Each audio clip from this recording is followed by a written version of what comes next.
Hello everyone आरो आंनि भिउवार्सफोर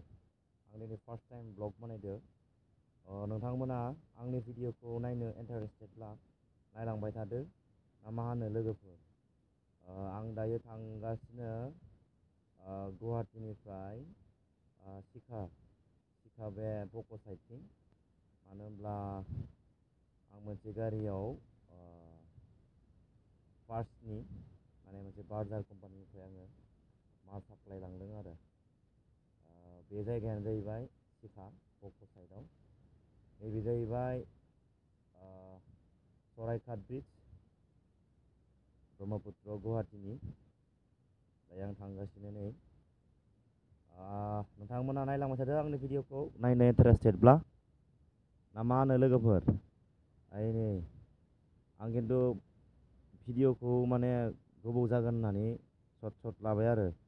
नोंथांमोना गाज्रि दामोन आंनि सर्ट भिडिअ लानायफोरखौ मानो होनब्ला समाबो एसे सर्ट जाहैबाय नालाय दायो थांगासिनो नै नैबे जाबाय गलपारा साइडथिं आरो बेनि थालांनाय हाजो बा पाहार नै जायगाफोरखौ नायलांदो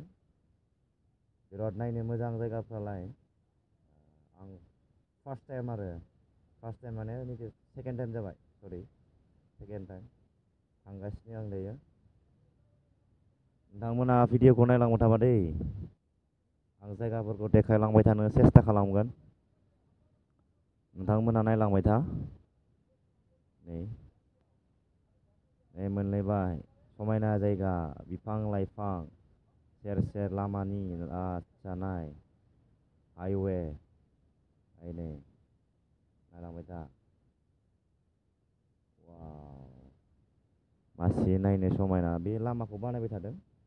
गुवाहाटीनिफ्राय बक' ओरै माबा गलपारा साइडथिं 2 लाइन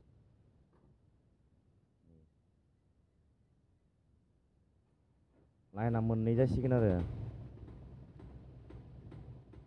गारि लाइन माबा खारग्राया लामाया नै